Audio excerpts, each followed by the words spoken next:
Our first guest that we're going to have, I'm going to invite to come on up, is Billie Thein from New Barn. Billie, good to see you. Good to see you, John. Thanks for coming, and thank you very much. Thanks for getting on our little talk show here. It's great. It's always good to chat. Feels like a weird TV news channel, but hey, you know.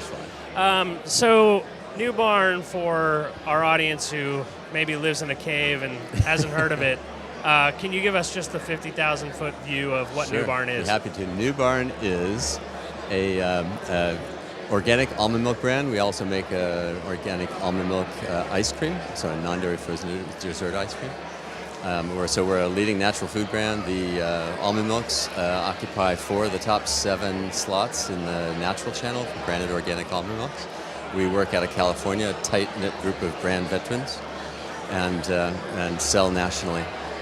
And you guys earlier this year completed a Series A round of funding, which, you know, for your kind of size and, you know, company background, you know, what are you guys doing with the investment?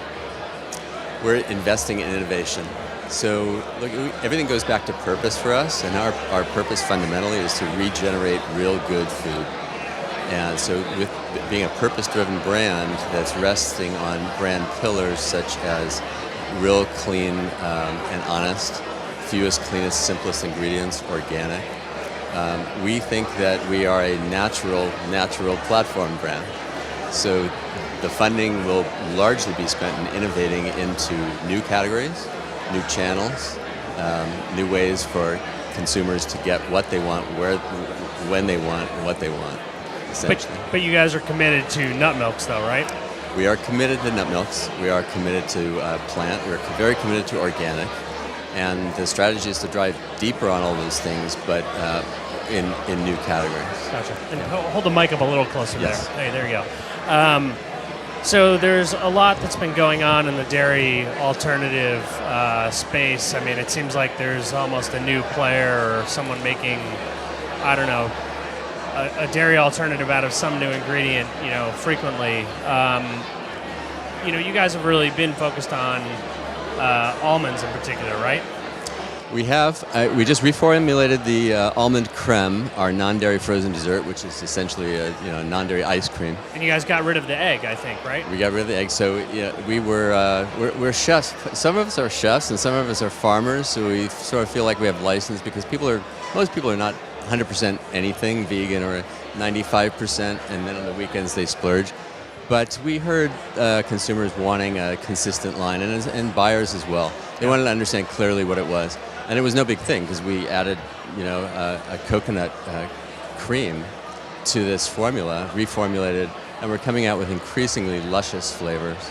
I mean, look, we make products that are both righteous and luscious. You know, those are 2 great adjectives. The unsweetened almond milk has a giant fan following because it's perfectly clean, it's organic, totally checks the box, 3x the almond content versus normal almond milk. So you're really getting something that you would make at like homemade, where you get it conveniently packaged for you and ready to go. On the other spectrum, end of the spectrum is, say in the fluid, is our barista almond milk. So our barista almond milk is completely luscious. And you can get that in the dairy box as well, but also in an increasing number of great third-wave specialty coffee shops. Almost all the Allegros and the Allegro coffee bars in Whole Foods nationally carry the barista. And it's built to perform. Again, 3x the almonds, organic ingredients, but it steams like whole dairy. And it'll blend up, hot or cold, won't separate. So that's on the luscious end, and the ice cream. And the things that we're going to be in, we have some center store things going on. Really? That you'll be the first to know about. I can't talk about it just yet, but that are just darn luscious. I mean, we have a good way of taking, looking at familiar products and then making them plant, making sure they're organic, making them with fewest, cleanest, simplest ingredients, and making them darn delicious. So you guys are in already basically, I don't know if I should call it 3 parts of the store, although I guess your barista blend is refrigerated, but you're in another class of retail almost on premise. For a small company, how much effort is it to go into something like the center store? I mean, is that like a whole new team of people? It's expensive, right? Sure, it's expensive, but we're going to be working as well as in retail. We have a great relationship with, say, Good Eggs in the Bay Area. Great route to market. They really get it. They appreciate food. They're great food, sellers. And one of the things that's beautiful about them in this sort of cultural moment is that they're disintermediating between consumers and the food they want. Sure. So. And you guys, or I should say you, have a partner named Ted Robb, who's... Ted Robb, excuse me. Chaos here. I'm getting basic things. Yeah, so many names. I guess, can you talk a little bit about that and how he's involved in his background? No, Ted's one of our co-founders, and Ted and I had the good fortune of working together on a dairy brand, actually, in Northern California, a very famous, good, clean dairy brand called Clover Organics. Sure. And we saw a future that wasn't happening, sort of a 3.0 in the nut milk space, if you will.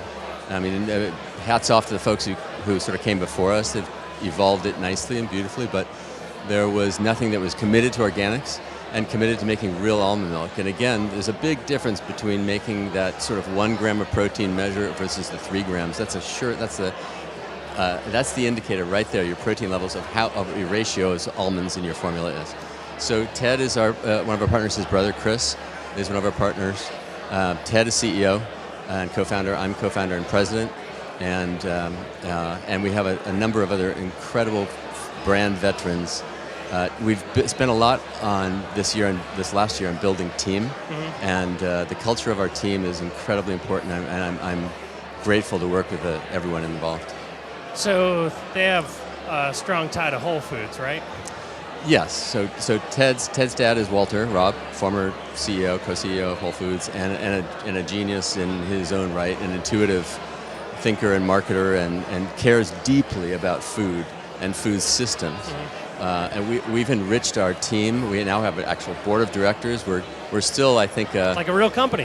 We're becoming a real company. Someone had said on one of your Taste Radio blogs, a great quote about, until 10 million, you're an experiment looking for a business model, and then you become a real company. We're just at that tipping point, sort of passing through. I thought it was great. That was great. But a great around on the board. Some really smart people involved, pushing harder into organics and in regenerative.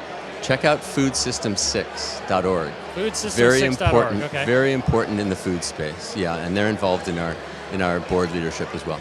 Awesome. Well, apparently we're out of time for this talk show here. Appreciate you joining us.